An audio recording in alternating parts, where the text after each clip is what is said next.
Somewhere behind the walls of a mountain monastery, a monk drops into a squat before sunrise and does not stand back up for the better part of an hour. Not once. Not to rest, not to shake out his legs, not to check the time. By the time he rises, his legs have been asked to do something most modern training never comes close to. And that difference is the entire secret behind what's known as iron leg training. Most people hear 100 squats and picture a burnout finisher at the end of leg day. Fast reps, shaking quads, maybe a personal record posted online. That image is almost the opposite of what iron leg training actually is. And once you understand what separates the two, you'll understand why one produces sore legs for a day, and the other reportedly produced legs capable of standing motionless for hours, absorbing strikes, and generating power that seemed to come from nowhere.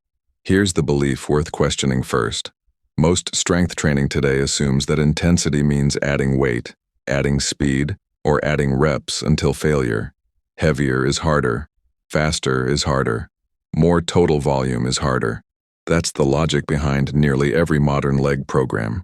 But traditional Shaolin leg conditioning was built on a completely different axis of difficulty, one that has almost nothing to do with how much weight is on the bar, and everything to do with how long the muscle is asked to hold a position it desperately wants to escape.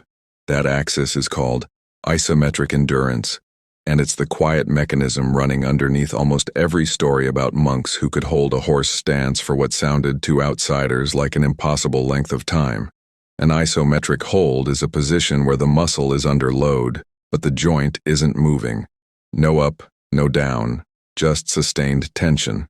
A held squat, sometimes called horse stance or mabu, in Chinese martial arts tradition, is the clearest example. The legs are bent, the thighs parallel or near parallel to the ground, and the only job is to stay there. No rep to count, no movement to break up the discomfort, just time, and the muscles slowly rising demand to be let out of that position.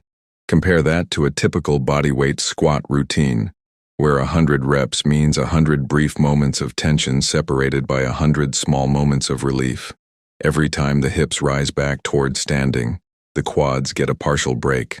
The tension is real, but it's interrupted, over and over, which is part of why 100 fast squats can be finished in a few minutes without the legs ever truly reaching their limit. Now picture that same 100 as a single sustained hold, instead of 100 separate movements. There's no relief built in, no standing tall between reps to let blood flow return and lactic acid clear.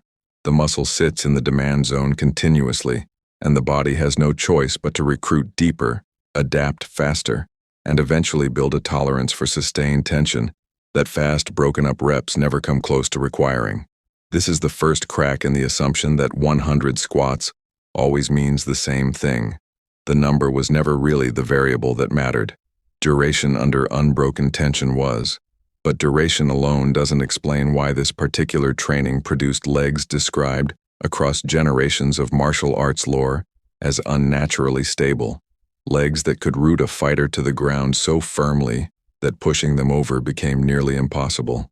That requires understanding a second layer of what a sustained low squat actually does to the body, beyond simply fatiguing muscle.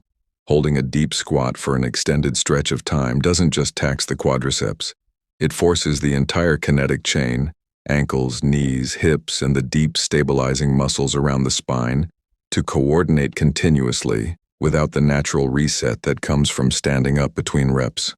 That coordination, sustained under real load for minutes at a time, is what builds something. Modern training rarely targets directly. Proprioception under fatigue. The nervous system's ability to know exactly where the joints are and keep them stable, even as the muscles supporting them are screaming to quit. That's not just a strength adaptation. It's a stability adaptation. And stability, more than raw strength, is what separates a fighter who can be pushed over with one hand from a fighter whose stance seems bolted to the floor. Modern sports science, working from a completely different tradition and vocabulary, has since converged on a similar conclusion about sustained isometric loading. That time spent under continuous tension drives adaptations in tendon stiffness, joint stability, and fatigue-resistant strength that short, broken-up repetitions simply don't reach as efficiently. The old monks didn't have that language. They had generations of observed results. passed down as practice rather than theory.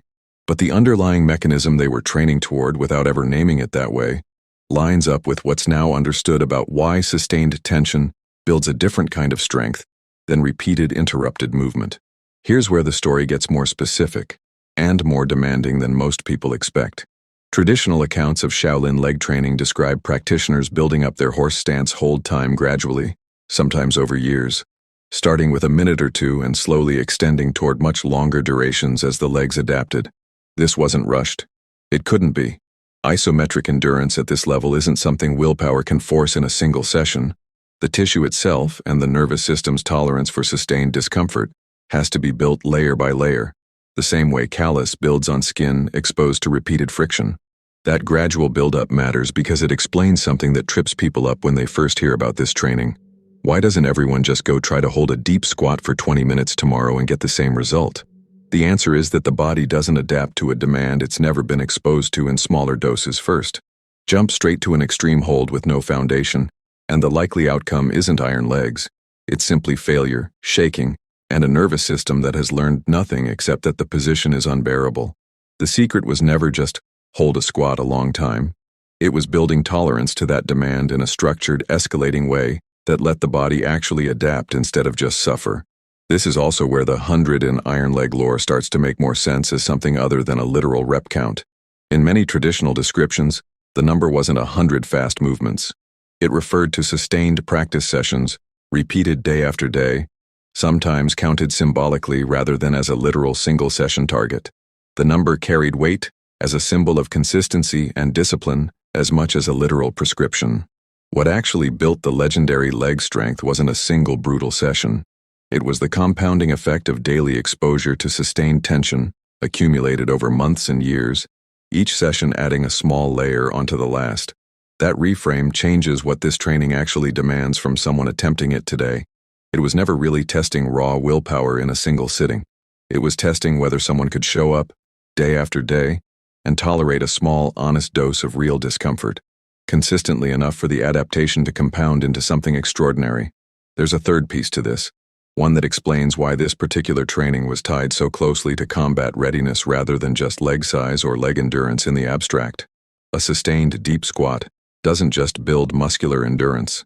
It trains the body's ability to generate and transfer force from the ground up while already under fatigue.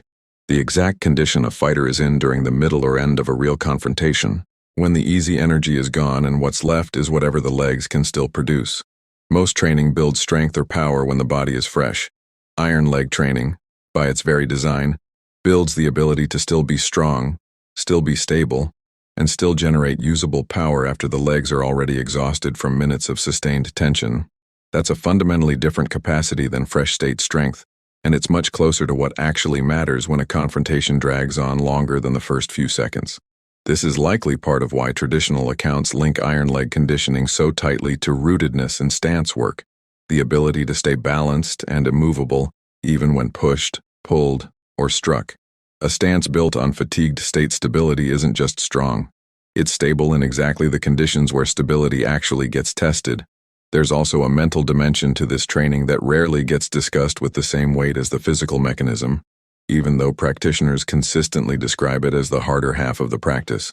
Minute 6 or 7 of a deep sustained squat doesn't just burn, it produces a very specific kind of mental pressure, a rising voice telling the practitioner to stand up, to end it, to protect the legs from a discomfort that feels like it might not stop.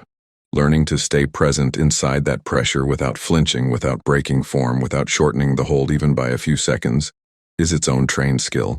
It's often described as more valuable, long-term, than the leg strength itself, because it transfers directly into how someone responds under any kind of sustained pressure, physical or otherwise. The legs were the training ground. The real target was the mind's relationship with discomfort it can't immediately escape. So what does all of this actually mean for someone standing in a gym today, looking at their own leg day, wondering if there's something to this beyond old martial arts folklore? It means the number of reps was never really the point, in the same way the 100 in the old stories was never a literal instruction to count to 100 and stop. The point was duration under unbroken, honest tension. Tension the legs couldn't rest their way out of every few seconds. It means the real adaptation being built wasn't bigger muscles in the mirror, but a nervous system capable of holding steady stability, even deep into fatigue, when the body's natural instinct is to buckle or bail out. And it means the actual secret wasn't a single grueling session designed to prove something in one sitting. It was showing up again the next day, and the day after that, letting a small, sustainable dose of real discomfort compound slowly into something that eventually looked, to outsiders, almost superhuman. That's the real difference between 100 fast squats and the kind of leg training that built a legend. One tests how much your legs can do before quitting. The other tests how long you can stay in a position that never gives you a reason to think you're succeeding, until, one day, months later, you realize you're standing in a stance that used to break you in under a minute and it barely cost you any effort at all.